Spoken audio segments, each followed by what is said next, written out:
రవికాంతి మంచినీటికి సంబంధించి అందరూ బాధితులుగానే కనిపిస్తున్న పరిస్థితి రాష్ట్రంలో నెలకొంది. ఎందుకంటే కాంగ్రెస్ అధికారంలోకి వచ్చిన నెల రోజుల లోపే ముఖ్యమంత్రి సొంత నియోజకవర్గంలోనే తాగునీటి కోసం ప్రజలు రోడ్ల మీదకి వచ్చి ధర్నాలు ఆందోళనలు చేసిన ఒక దుస్థితి కనిపించింది. ఎందుకంటే ఇప్పటి వరకు అధికారంలోకి రాక ముందు వరకు కంటిన్యూగా సాగిన నీటి సరఫరా ఎందుకు సడన్ గా ఆగిపోయింది, ఎందుకు సడన్ గా మంచినీళ్ల కోసం కూడా ప్రజలు ఇబ్బంది పడాల్సిన పరిస్థితి వచ్చింది, ఏం చేస్తుంది ప్రభుత్వం, ఉద్దేశం ఏంటి, ఏం చేయదలుచుకుంది అనేది కూడా ప్రశ్న ప్రజల్లో తలెత్తుతుంది.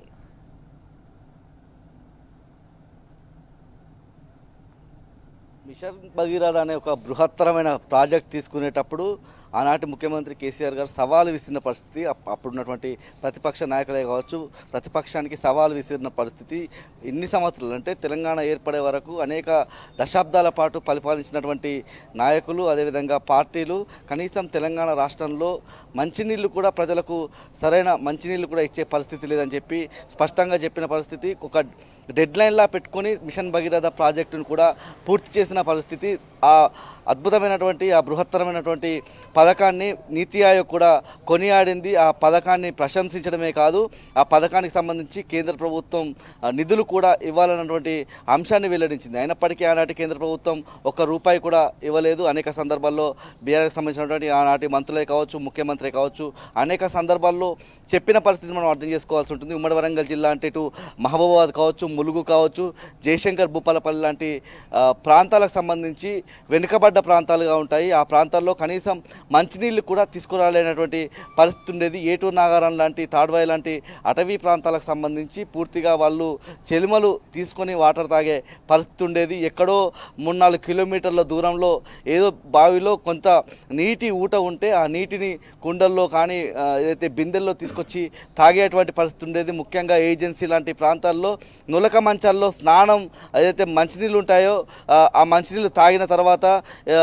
నీటి అవసరాలకు ఇంట్లో వివిధ అవసరాల కోసం తీసుకొచ్చినటువంటి వాటర్ను స్నానాలకు కూడా ఉపయోగించుకొని ఆ వాటర్ను మరి ఇతర అవసరాలకు కూడా వినియోగించుకున్న పరిస్థితి. అట్లాంటి దారుణమైన పరిస్థితుల నుంచి ఇవాళ మిషన్ భగీరథే కావచ్చు, మిషన్ కాకతీయ ద్వారా స్వచ్ఛమైనటువంటి నీళ్ళు ఇచ్చే ప్రయత్నం చేస్తూ ఉన్నారు. ఇక విద్యార్థుల గురించే మనం మాట్లాడుకోవాల్సి వస్తున్న సందర్భంలో గురుకులాలకు సంబంధించి కావచ్చు, ప్రభుత్వ పాఠశాలలకు సంబంధించి అంటే ఉమ్మడి వరంగల్ జిల్లా వ్యాప్తంగా మనం చూసినట్టయితే దాదాపు 4000 వరకు ప్రభుత్వ పాఠశాలలు ఉన్నాయి. దాంతోపాటు గురుకుల విద్యాలయాలు కూడా ఇటు బీసీ కావచ్చు, ఎస్సీ ఎస్టీ మైనార్టీ, కస్తూర్బాకు సంబంధించినటువంటి గురుకుల పాఠశాలకు సంబంధించినటువంటి హాస్టళ్ళు కూడా దాదాపు 300 వరకు ఉన్నాయి. ముఖ్యంగా వీళ్ళందరూ కూడా తీవ్రమైనటువంటి ఇబ్బందులు పడుతూ ఉన్నారు విద్యార్థులు. ముఖ్యంగా మౌలిక సదుపాయాలకు సంబంధించి, ఇతరత్ర సదుపాయాలు అటుంచితే మౌలిక సదుపాయాలకు సంబంధించి, ముఖ్యంగా ఇటు నీటికి సంబంధించి మంచినీరు కూడా స్వచ్ఛమైనటువంటి నీరు రాని పరిస్థితుల్లో ఆ విద్యార్థులకు వాంతులు, విరోచనాలు, అదేవిధంగా దద్దుర్లు లాంటి ఇబ్బందులతో చర్మ వ్యాధులు కూడా వాళ్ళు చర్మవ్యాధుల బారిన కూడా పడే పరిస్థితి మనం స్పష్టంగా చూస్తూ ఉన్నాము. ముఖ్యంగా వాళ్ళ గురుకులాలకు సంబంధించి చలికాలంలో దుప్పట్లు ఇవ్వడం లేదు. ముఖ్యంగా అక్కడ ఉన్నటువంటి మరుగుదొడ్లే కావచ్చు, కాంపౌండ్ వాల్ సమస్యలు, కాంపౌండ్ వాల్ లేక, అంటే ఇవన్నీ ప్రాథమికమైనటువంటి అవసరాలు, మౌలిక సదుపాయాలను కల్పించడంలోని వాళ్ళ కాంగ్రెస్ ప్రభుత్వం పూర్తిగా విఫలమైందని మనం అర్థం చేసుకోవాల్సి ఉంటుంది. మిషన్ భగీరథకు సంబంధించినటువంటి ట్యాంకులు శుభ్రపరచడం లేదు. ముఖ్యంగా ఆర్ఓ వాటర్ అంటే ప్రతి పాఠశాలకు కూడా, ప్రతి గురుకుల హాస్టల్కి సంబంధించి కూడా ఆనాటి బీఆర్ఎస్ ప్రభుత్వం మిషన్ భగీరథకు సంబంధించినటువంటి నల్ల కనెక్షన్ ఇచ్చిన పరిస్థితి. అన్ని 100% ఇక్కడ ఆ పరిస్థితులు కల్పించినప్పటికీ మళ్ళీ ఆర్ఓ వాటర్ తాగాల్సిన అవసరం ఏముందనేటువంటి ఒక ప్రశ్న తలెత్తుతూ ఉంటుంది. ఎందుకంటే మిషన్ భగీరథ పథకం ద్వారానే స్వచ్ఛమైన తాగునీరు అందించిన పరిస్థితి. మంత్రులకు సంబంధించినటువంటి, ఆనాటి మంత్రులకు సంబంధించినటువంటి సమావేశాల్లోనూ మిషన్ భగీరథ తాగునీటిని ఆ సమావేశానికి వచ్చినటువంటి ప్రతినిధులకు కూడా తాగించిన పరిస్థితి. వాళ్ళందరూ కూడా ప్రశంసించిన సందర్భాలు అనేకం మనం చూసాము. ప్రభుత్వ కార్యక్రమాలకు సంబంధించినటువంటి కార్యక్రమాల్లోనూ మిషన్ భగీరథ వాటర్ బాటిల్స్ అందించిన పరిస్థితులను చూసిన తరుణంలో ఇవాళ గురుకులాలకు సంబంధించినటువంటి విద్యార్థులు కనీసం తాగునీటికి సంబంధించి మంచి అంటే ఏదైతే స్వచ్ఛమైన తాగునీరు లేక కూడా ఇబ్బందులు పడాల్సిన పరిస్థితి మనం స్పష్టంగా చూస్తూ ఉన్నాము. ఆ వాటర్ ట్యాంకులకు సంబంధించి కావచ్చు, మిషన్ భగీరథకు సంబంధించిన అటువంటి ట్యాంకులు కావచ్చు, ఇటు పాఠశాలకు వచ్చేటువంటి పైప్ లైన్లు కూడా శుభ్రంగా లేక, వాటి పర్యవేక్షణ లేక, ఎక్కడైనా వాల్స్ పాడైపోతే లేకపోతే నల్ల కనెక్షన్ పాడైపోతే గతంలో ఏదైతే 24 గంటల్లోనే ఆ సమస్య పరిష్కారం చూపించి వచ్చి సమస్యను పరిష్కరించే పరిస్థితి ఉండేది. ఇవాళ కనీసం 15 రోజులు 20 రోజులు ఎక్కడన్నా లీకేజ్ వస్తే దాన్ని పరిష్కరించడంలో పూర్తిగా విఫలమవుతున్నారని మనం చెప్పాల్సి ఉంటుంది. ముఖ్యంగా రవికాంత్ అంటే రోజుల తరబడి నీళ్లు సరఫరా కాకపోయినా కూడా అధికారులు కూడా పట్టించుకోవట్లేదు. మరి అధికారులు ఏం చేస్తున్నట్టు? గతంలో పనిచేసిన అధికారులే కదా ఇప్పుడు కూడా కొనసాగుతోందని ఇంకొక ప్రశ్న తలెత్తుతుంది. ఏం చేస్తున్నారు అధికారులు రోజుల తరబడి నీళ్లు రాకపోయినప్పటికి కూడా? అంటే మనకు అందుతున్న సమాచారం అక్కడ ఉన్నటువంటి విద్యార్థులే ఏదైతే ప్రైవేట్కి సంబంధించినటువంటి వాటర్ ప్లాంట్లు ఉంటాయి వాళ్ళ దగ్గర డబ్బులు పోగు చేసుకొని వాళ్ళే కొనుక్కొని వచ్చే పరిస్థితి స్పష్టంగా కనిపిస్తూ ఉంది. పూర్తిగా విద్యార్థులు అయితే ముఖ్యంగా తాగునీటికి సంబంధించి కనీసం తాగునీరు పరిశుభ్రమైనటువంటి ఆహారం అందించడం అనేది విద్యార్థులకు సంబంధించినటువంటి హక్కుగా ఉంటుంది. ఆ హక్కులను కూడా ఇవాళ కాలు రాసే ప్రమాదం మనకు స్పష్టంగా కనిపిస్తూ ఉంది. విద్యార్థులు వాంతులు విరోచనాలతో బాధపడతా ఉన్న పరిస్థితి, ముఖ్యంగా ములుగు లాంటి ఏజెన్సీ ప్రాంతం కావచ్చు, జనగామ లాంటి ప్రాంతాల్లో తీవ్రమైనటువంటి ఇబ్బందులు గతంలో చూసాము. మహబూబాబాద్ లాంటి ప్రాంతం కావచ్చు, జయశంకర్ పల్లి లాంటి వెనుకబడ్డ ప్రాంతాలకు సంబంధించి తీవ్రమైనటువంటి ఇబ్బందులు అయితే విద్యార్థులు ఎదుర్కొంటున్నా ఉన్న పరిస్థితి. ముఖ్యంగా తాగునీరు కావచ్చు, అయితే ఆహారం విషయంలోనూ ఇబ్బందులు పడతా ఉన్న పరిస్థితి, మరుగుదొడ్ల విషయంలోనూ ఇబ్బందులు పడతా ఉన్న పరిస్థితి.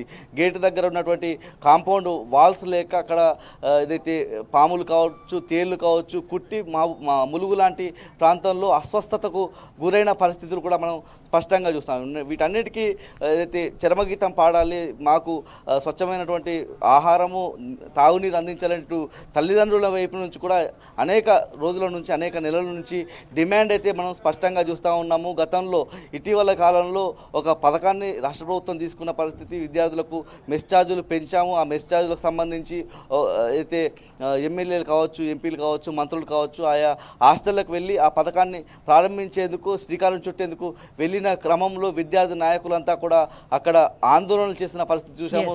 తల్లిదండ్రులు ఆ మొహం మీదే, ఎవరైనా ఎమ్మెల్యే ఉంటే వాళ్ళ మొహం మీదే నిలదీసిన పరిస్థితి. ఎలాంటి ఆహారం అందిస్తూ ఉన్నారు, మా పిల్లలను బాగా చూసుకుంటా ఉన్నారు అంటే 5వ తరగతి నుంచి గురుకుల పాఠశాల విద్య ఉంటుంది కాబట్టి మెరుగైన విద్య అందిస్తామంటేనే ఒక పరీక్ష రాసి మరి మా పిల్లలను తీసుకొస్తే వాళ్ళ కనీసం మంచి ఆహారం అందించడం లేదు, తాగునీరు అందించడం లేదు అన్నటువంటి ఒక వాళ్ళ వైపు నుంచి ఒక ప్రశ్న మనకు స్పష్టంగా కనిపించింది. విద్యార్థి నాయకులను ఎక్కడికక్కడ ఇటీవలి కాలంలో ఏదైనా ఏదైనా హక్కులకు సంబంధించి ప్రశ్నించాల్సి వస్తే, డిమాండ్ చేయాల్సి వస్తే, నిలదీయాల్సి వచ్చినప్పుడు, నిరసన వ్యక్తం చేయాల్సి వచ్చినప్పుడు ముందస్తుగానే అరెస్ట్ చేస్తూ ఉన్నారు. పోలీసుల నిర్బంధం కూడా విద్యార్థుల నాయకుల మీద కొనసాగుతున్నట్టుగా మనం అర్థం చేసుకోవాల్సి ఉంటుంది. ముఖ్యంగా తాగునీరు విషయము, మంచి ఆహారం విషయంలో అడిగితే ఇదేంటి అరెస్టులు, నిర్బంధాలు ఏంటన్నటువంటి ప్రశ్న కూడా విద్యార్థుల నాయకుల నుంచి మనకు వ్యక్తమవుతా ఉంది. రైట్ రవికాంత్, ఒకసారి వేణుతో మాట్లాడదాం. వేణు, నిజంగా ప్రజల నుంచి ఎటువంటి ప్రశ్న ఎదురైనా ప్రజల నుంచి మాకు సౌకర్యం కావాలి, ఇది అందట్లేదు అని అడగడానికి ప్రజలు వెళ్తే కూడా వాళ్ళ మీద కూడా దౌర్జన్యం చేస్తున్న ఒక దారుణమైన పరిస్థితి కాంగ్రెస్ హయాంలో నెలకొంది. కానీ గతంలో ఒకవైపు గమనించినట్లయితే నిజంగా ఇంటింటికి మంచినీళ్ళు అందిస్తాం నల్లాతో అని చెప్పి దాన్ని హామీ ఇచ్చి నెరవేర్చి ఇది చేయకపోతే మేము ఓట్లు అడగమని చెప్పి దాన్ని చేసి నిరూపించుకున్న స్థాయి నుంచి, ఎందుకంటే ఎవరు కూడా గత 10 ఏళ్లలో ఎవరు నీళ్ళ కోసం ఇబ్బంది పడుతున్న దాఖలాలు ఎక్కడ చూడలేదు. నిజంగా ఎక్కడ కూడా రోడ్ల మీద బిందెలతో నీళ్ళ కోసం వెళ్ళిన పరిస్థితి లేదు, ట్యాంకర్ల కోసం వెయిట్ చేయాల్సిన సిచ్యువేషన్ అసలే లేదు. కానీ ఎందుకు ఉన్న పలంగా పరిస్థితి మారిపోయిందనంటే కొన్ని చోట్ల మిషన్ భగీరథకు సంబంధించి స్టాఫ్ని కూడా తొలగించిన ఒక దారుణమైన స్థితి కనిపించింది. అంటే ఉద్దేశపూర్వకంగానే ప్రభుత్వం ఈ పథకాన్ని నీరుగార్చాలనే ప్రయత్నం చేస్తుందని భావించాల్సిన అవసరం కనిపిస్తుందా?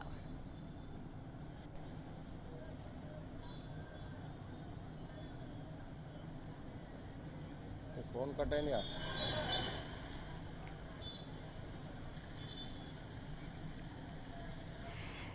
ఎస్ రవికాంత్, ఎక్కడైనా సరే ప్రజల నుంచి ప్రశ్న తలెత్తినప్పుడు ప్రభుత్వం సమాధానం చెప్పుకోలేని పరిస్థితిలో ఉంది. ఎవరైతే ప్రశ్నిస్తున్నారో, మాకు సదుపాయం కావాలని అడుగుతున్నారో వాళ్ళ పట్ల దౌర్జన్యంగా ప్రవర్తిస్తున్న సిచ్యువేషన్ కనిపిస్తుంది.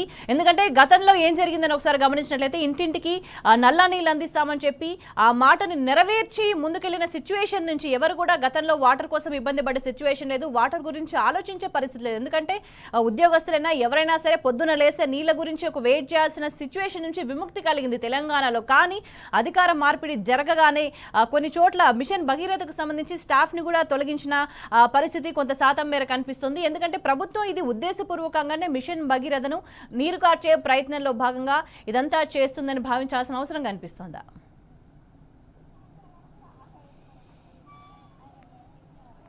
తప్పకుండా స్వేచ్ఛ. ముఖ్యంగా మనం ఆ, తెలంగాణకు సంబంధించి ఉమ్మడి వరంగల్ జిల్లాకు సంబంధించి మనం మాట్లాడుకోవాల్సి వస్తే సాగునీరు విషయం అటుంచితే కనీసం తాగునీటికి కూడా ఏదైతే హన్మకొండ లాంటి పట్టణం కావచ్చు, వరంగల్ లాంటి పట్టణంలో ప్రతి రోజు ఎండాకాలం వచ్చిందంటే, ఎండాకాలం వస్తుందంటేనే ఏదైతే బల్దియాలో పనిచేసేటువంటి నగరపాలక సంస్థలో పనిచేసేటువంటి అధికారుల్లో వణుకు పుట్టే పరిస్థితి ఉండేది. ఏ రోజు బిందెలు పట్టుకొని మహిళలు వచ్చి ధర్నా చేస్తారు, నిలదీస్తారు అని చెప్పి అటువంటి భయాందోళనలో అధికారులు కూడా ఉండేవాళ్ళు. సాగునీరుకు సంబంధించి మాట్లాడుకోవాల్సి వస్తే అనేక ఎకరాలు కూడా పూర్తిగా వదిలేసినటువంటి భూములుగా ఉండేది. పూర్తిగా వ్యవసాయం కూడా ఇక్కడ జరగని పరిస్థితి. ఇక తాగునీటి విషయం గురించి మాట్లాడుకోవాల్సి వస్తే ఎక్కడో ఒక చోట అంటే వాడకు కాలనీకి ఒక బోరు వేసేవాళ్ళు. ఆ బోర్లో చక్కగా వాటర్ రాకపోయేది. ఈ ఏదైతే బోర్ ఉన్నటువంటి ఏదైతే కాలనీకి సంబంధించినటువంటి ఉదాహరణగా ఒక కాలనీలో ఒక దగ్గర బోర్ వేస్తే ఆ బోర్లో నీళ్లు రాకపోతే పక్క కాలనీకి వెళ్ళి అక్కడ కూడా ఆ బోర్ నీళ్ళ విషయంలో అక్కడ కొన్నే వచ్చే పరిస్థితి ఉంటుంది. ఆ బోర్ నీళ్ళ విషయానికి సంబంధించి కొట్లాటలు కూడా జరిగిన పరిస్థితుల్లో ముఖ్యంగా ఏజెన్సీ లాంటి ప్రాంతాల్లో అనేక మైళ్ళ దూరం నడిస్తే తప్పితే కావడి కట్టుకొని నీళ్లు పట్టుకొచ్చే పరిస్థితి ఉండేది. పూర్తిగా ఆ వ్యవసాయ పనులు కావచ్చు, ఇతర పనులన్నీ వదిలేసి నీళ్ల కోసమే తంటాలు పడాల్సిన పరిస్థితులు ఉమ్మడి వరంగల్ జిల్లా వ్యాప్తంగా చూసాము. ఇటీవలి కాలంలో పెద్ద చర్చ కూడా అసెంబ్లీ వేదికగా జరిగింది. ముఖ్యంగా కోమటిరెడ్డి వెంకటరెడ్డి ఎక్కడ మిషన్ భగీరథ ప్రాజెక్టు పూర్తయిందన్నటువంటి ఒక ప్రశ్న తలెత్తిన నేపథ్యంలో, ఆ ప్రశ్నను రేకెత్తించిన నేపథ్యంలో అసెంబ్లీలో ఒక దుమారం రేగిన పరిస్థితి మనం స్పష్టంగా చూసాము. హరీష్ రావు గారు, మాజీ మంత్రి హరీష్ రావు గారు దానికి ధీటుగా సమాధానం ఇచ్చిన పరిస్థితి. నల్గొండ జిల్లా మీది కాబట్టి ఈ నల్గొండ జిల్లాలో ఏ గ్రామానికి వెళ్దాం, ఎక్కడికి వెళ్దాం, మిషన్ భగీరథకు సంబంధించినటువంటి పైప్ లైన్లు, మిషన్ భగీరథ తాగునీరు అంటే నేనే అప్పుడు నీళ్ళకు సంబంధించినటువంటి మంత్రిగా కూడా ఉన్నాను. ఆ సందర్భంలోనూ అనేక ప్రయత్నాలు చేశాము. నీళ్ళు అందించాము, గ్రామాన్ని నీళ్ళు అందించాము అనేటువంటి ఒక స్పష్టత ఇవ్వడంతో పాటు సవాలు కూడా విసిరిన పరిస్థితి. ఆ సవాలుకు రాష్ట్ర ప్రభుత్వంలోని ఏ మంత్రి కూడా దానికి ప్రతి సవాలు విసరలేదు. కనీసం ఆ సవాలును తీసుకున్న దాఖలాలు కూడా ఇటీవల వరంగల్కి వచ్చిన పరిస్థితిలో సర్వశిక్ష ఏదైతే సమగ్ర శిక్ష ఉద్యోగులకు సంబంధించినటువంటి ఉద్యోగులు నిరసనలు, ధర్నాలు, వాళ్ళ ఆందోళనలు చేస్తూ ఉన్న తరుణంలో వాళ్ళ దగ్గరికి వచ్చి మద్దతు ఇచ్చే క్రమంలోనూ ఈ అంశాన్ని సూటిగా ప్రజలకు అర్థమయ్యే విధంగా కూడా హరీష్ రావు గారు చెప్పిన విషయాన్ని మనం స్పష్టంగా చూడాల్సి ఉంటుంది. అంటే ముఖ్యంగా మిషన్ భగీరథ అనే ఒక ప్రయత్నాన్ని కావచ్చు, ఆ మిషన్ భగీరథ అనేటువంటి భగీరథ ప్రయత్నాన్ని ఇవాళ చరిత్రల నుంచి ఒక తుడిచిపెట్టే విధంగానే ఇవాళ వ్యవహరిస్తున్నారని మనం అర్థం చేసుకోవాల్సి ఉంటుంది. పూర్తిగా ఆ పైప్ లైన్లన్నీ కూడా ఇటీవలి కాలంలో ఉమ్మడి వరంగల్ జిల్లాకు సంబంధించి వరదలు వచ్చిన పరిస్థితి, మహబూబాబాద్ జిల్లా కావచ్చు, ములుగు జిల్లా కావచ్చు, వరంగల్ కావచ్చు, ఇలాంటి ప్రాంతాల్లో అంటే జనగామ వైపు కూడా వరదలు వచ్చిన పరిస్థితుల్లో మిషన్ భగీరథకు సంబంధించినటువంటి పైప్ లైన్లన్నీ కూడా పగిలిపోయిన పరిస్థితులు. ఆ పరిస్థితులకు సంబంధించి వాటిని పర్యవేక్షించలేదు. కనీసం ఆ పైప్ లైన్ల స్థానంలో కొత్త పైప్ లైన్లు వేయాలన్నటువంటి ఆలోచన కూడా చేయడం లేదని మనం అర్థం చేసుకోవాల్సి ఉంటుంది. పూర్తిగా తాగునీటి విషయంలో ఇటు గురుకులాలకు సంబంధించినటువంటి విద్యార్థులే కాదు, ప్రజలు కూడా ఇబ్బందులు పడుతూ ఉన్న పరిస్థితి. మళ్ళీ ప్రైవేట్ దందా కూడా, నీళ్ళకు సంబంధించినటువంటి దందా కూడా గ్రామాల్లో పెరుగుతున్న సందర్భాన్ని మనం చూడాల్సి ఉంటుంది. గతంలో కరెంటు గురించి, నీళ్ళ గురించి మనం మాట్లాడినట్టయితే కరెంటుకు సంబంధించి 24 గంటల విద్యుత్ అందించే క్రమంలో ఏవైతే జనరేటర్లకు సంబంధించి కావచ్చు, ఇన్వర్టర్లకు సంబంధించినటువంటి వ్యాపారులు పూర్తిగా వాళ్ళు ఆ వ్యాపారాలను బంద్ చేయాల్సిన పరిస్థితి వచ్చింది. ప్రజల కోణంలోంచి ఆలోచిస్తే వాళ్ళకు 100% అంటే నాణ్యమైనటువంటి విద్యుత్ అందించడంలో బీఆర్ఎస్ ప్రభుత్వం సక్సెస్ అయింది. మరోవైపు మంచినీళ్ళ విషయంలో మిషన్ భగీరథ ద్వారా ఆ నీళ్ళు అందించి సక్సెస్ అయిన క్రమంలో వాటర్ ప్లాంట్లు కూడా వాళ్ళంతా మూసుకున్నటువంటి పరిస్థితి, మరో వ్యాపారాల వైపు వెళ్ళిన పరిస్థితి మనం స్పష్టంగా చూస్తూ ఉన్నాము. మళ్ళీ ప్రైవేటుకు సంబంధించినటువంటి నీళ్ళ దందా కూడా గ్రామాల్లో మళ్ళీ మొదలవుతూ ఉన్న సందర్భం మనం చూస్తూ ఉన్నాము. ముఖ్యంగా పైప్ లైన్లకు సంబంధించి మిషన్ భగీరథ పైప్ లైన్లను కనీసం పునరుద్ధరించేటువంటి చర్యలకు కూడా ఉమ్మడి జిల్లాలో శ్రీకారం చుట్టకపోవడం, కనీసం అటువైపు అడుగులు కూడా పడకపోవడం పట్ల ఇక్కడ ఉన్నటువంటి ప్రజానీకం అంతా కూడా ఒక అసహనం అయితే వ్యక్తం చేస్తూ ఉన్న పరిస్థితి మనం స్పష్టంగా చూస్తూ ఉన్నాం.